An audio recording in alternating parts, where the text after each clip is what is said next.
오늘 말씀은 로마서 9장 14절부터 29절까지입니다. 그런즉 우리가 무슨 말을 하리요? 하나님께 불의가 있느냐? 그럴 수 없느니라. 모세에게 이르시되 내가 긍휼히 여길 자를 긍휼히 여기고 불쌍히 여길 자를 불쌍히 여기리라 하셨으니 그런즉 원하는 자로 말미암음도 아니요 다른 박신하는 자로 말미암음도 아니요 오직 긍휼히 여기시는 하나님으로 말미암음이니라. 성경이 바로에게 이르시되 내가 이 일을 위하여 너를 세웠으니 곧 너로 말미암아 내 능력을 보이고 내 이름이 온 땅에 전파되게 하려 함이라 하셨으니 그런즉 하나님께서 하고자 하시는 자를 긍휼히 여기시고 하고자 하시는 자를 완악하게 하시느니라.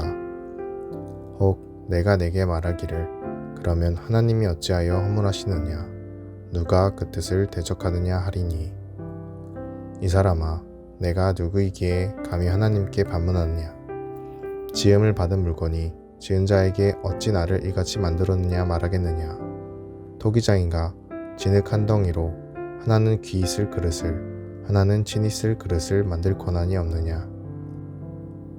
만일 하나님이 그의 진노를 보이시고 그의 능력을 알게 하고자 하사 멸하기로 준비된 진노의 그릇을 오래 참으심으로 관용하시고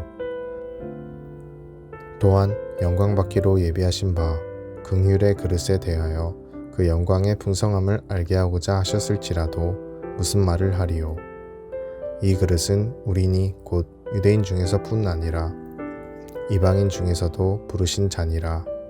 호세아의 글에도 이르기를 내가 내 백성 아닌 자를 내 백성이라 사랑하지 아니한 자를 사랑한 자라 부르리라. 너희는 내 백성이 아니라 한 그곳에서 그들이 살아계신 하나님의 아들이라 일컬음을 받으리라 함과 같으니라.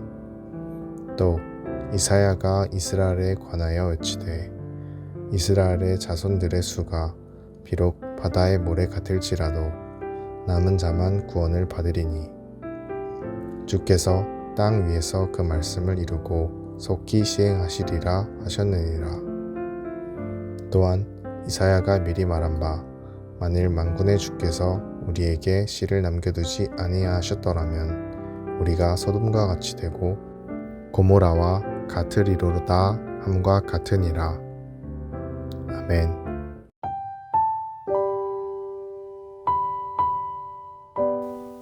교회에 대해 갖는 여러 의문 중에 하나는 사랑의 하나님이 어떻게 사람을 지옥에 보낼 수 있느냐는 물음일 것입니다. 그렇게 묻는 자들은 사랑이라는 성품밖에 없는 하나님을 생각합니다. 또 교회에 대해 조금 더 아는 사람이라면 하나님의 선택에 대해 의문을 갖기도 합니다. 왜 하나님께서는 믿을 자를 택하셔서 구원하시고 믿지 않을 자를 택하셔서 지옥에 보내시는가 하는 질문일 것입니다. 그러나 이는 하나님의 선택에 대한 오해에서 생겨진 결과입니다. 오늘 본문에서 사도 바울은 하나님의 선택에 대해 변화하면서 이 선택이 우리에게 왜 은혜인지 말하고 있습니다. 사도 바울은 하나님의 선택에 대해 무엇라 변호를 할까요? 먼저 14절에서 16절에 사도 바울은 하나님께서 불의하신 분이 아니심을 얘기하면서 변호를 시작합니다.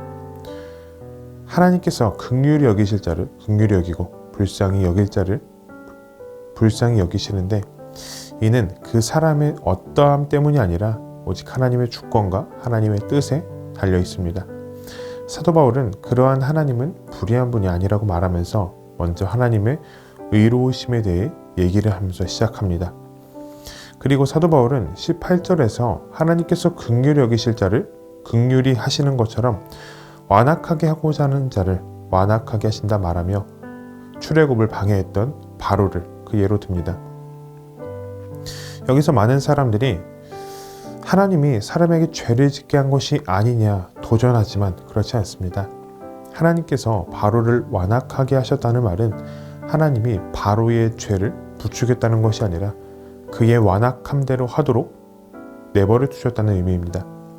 즉 바로는 원래 완악하나 하나님께서 그것을 누르고 계셨다가 후에는 그의 완악함대로 행하도록 그를 억제하기를 그만하셨다는 것입니다. 따라서 하나님께서 바로를 완악하게 하신 것이 아닙니다. 바로가 덜 완악했었다면 그것은 은혜였을 뿐입니다. 그는 스스로의 본성에 따라 행했을 뿐이며 그것이 하나님 보시기에 완악했던 것이죠. 그러면 이렇게 질문을 할 수 있습니다.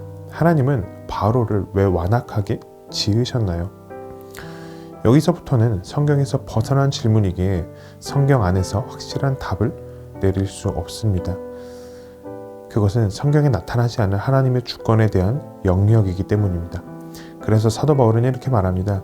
이 사람아, 네가 누구이기에 감히 하나님께 반문하느냐? 지음을 받은 물건이 지은 자에게 어찌 나를 이같이 만들었느냐 말하겠느냐? 토기장이가 진흙 한 덩이로 하나는 귀히 쓸 그릇을, 하나는 천이 쓸 그릇을 만들 권한이 없느냐? 왜 사람들은 하나님의 주권에 대해 질문을 던질까요? 하나님께서 모두를 사랑하셔야 할 의무가 있을까요? 하나님께서 모든 사람을 긍휼히 여기셔서 구원하셔야 할 의무가 있을까요? 이것들은 모두 하나님의 뜻에 달려 있습니다. 그러나 사람들이 이런 질문을 던지는 이유는 그들 자신은 하나님의 심판을 받기에 마땅한 자가 아니라는 착각 때문입니다. 아담의 타락 이후로 모든 사람은 죄의 길에 서게 됩니다. 아담의 모든 후손은 죄의 길에 서며 죄를 향해 달려가며 죄를 사랑합니다. 그 끝은 사망인데도 죄에 눈이 멀은 채 걸어갑니다. 그러나 사람들은 자신들이 죄의 길에 있다고 생각하지 않습니다. 사람들은 자신이 죄와 선의 중간 지점에 있다가 자신은 택함을 받아서 선의 방향으로 옮겨졌고 선택을 받지 않은 자들은 죄의 방향으로 옮겨졌다고 생각합니다. 마치 인형 뽑기에 있는 집게가 누군가를 집어서 한쪽 방향에 또 누군가를 집어서 다른 방향에 놓듯이 말입니다. 결국 하나님께 도전하는 이유는 자신이 무슨 처지에 있었는지 모르기 때문에 생긴 결과입니다. 그러나 성경은 우리 모두가 죄의 길에 있으며 죄를 향해 달려가는 죄인들이라고 말합니다. 결국 우리 모두는 심판을 받기에 마땅한 자들입니다. 그럼 선택이란 죄를 향해 달려가는 우리의 손을 하나님께서 낚아채셨음을 의미합니다. 그러면 하나님께서는 죽음으로 달려가는 우리의 손을 낚아채셨는데 왜 그렇게 하셨을까요? 잘한 사람의 손을 잡은 것일까요? 하나님께서 보시기에 괜찮은 사람의 손을 잡은 것일까요? 에베소서 2장 8절에서 9절은 이렇게 말합니다. 너희는 그 은혜에 의하여 믿음으로 말미암아 구원을 받았으니 이것은 너희에게서 난 것이 아니요 하나님의 선물이라. 행위에서 난 것이 아니니 이는 누구든지 자랑하지 못하게 함이라.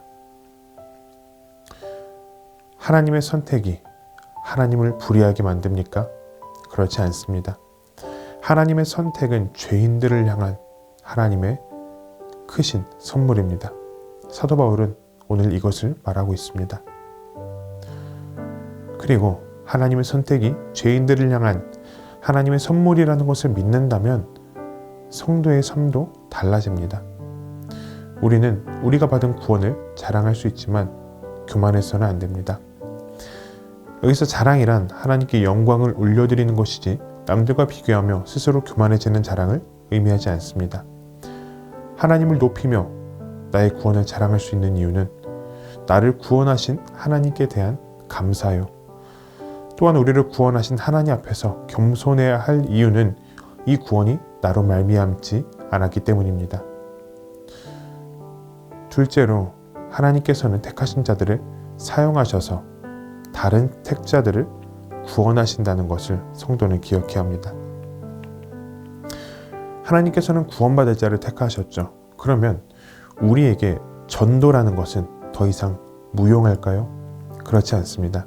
하나님께서는 택하신 자들을 정하신 때에 만나주십니다.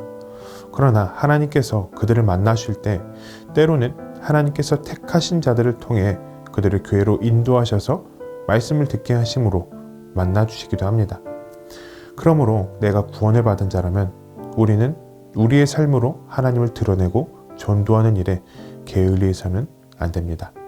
하나님께서 택하시고 구원한 자들을 통해 우리를 통해 당신의 나라를 확장해 가십니다.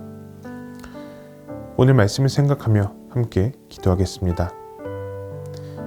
나를 택하신 하나님 은혜에 감사드립니다.